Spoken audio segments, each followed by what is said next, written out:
Mesdames et messieurs, merci de suivre Burkina History. Nous commençons cette session d'information en sécurité dans la région de l'Est. Des individus armés ont dynamité le pont situé sur l'axe Diapaga-Partiaga dans la nuit du 13 au 14 août 2022. Après avoir mis le pont hors d'usage, ils ont procédé à des tirs d'armes lourdes pour effrayer les populations. Prise de panique, les populations de Partiaga et les villages environnants ont décidé de plier bagages pour Diapaga. Toujours en sécurité, nouvelle attaque à Solinzo. Le service départemental des eaux et forêts de Solinzo a été la cible d'une attaque terroriste ce samedi 13 août 2022.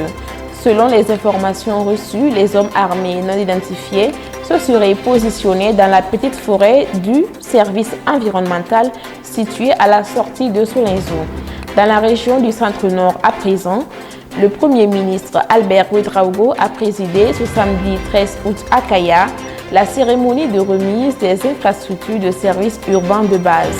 Par ailleurs, il a procédé à la pose de la première pierre des logements de personnes déplacées internes et des communautés hautes vulnérables.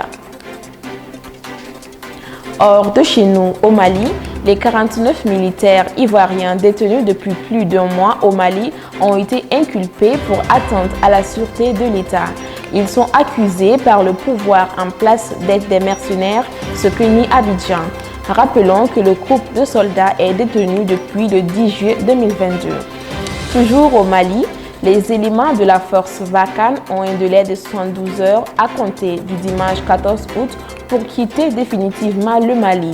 L'ultimatum a été donné dans une déclaration par les forces vives de la ville de Gao. C'est tout pour cette session d'information.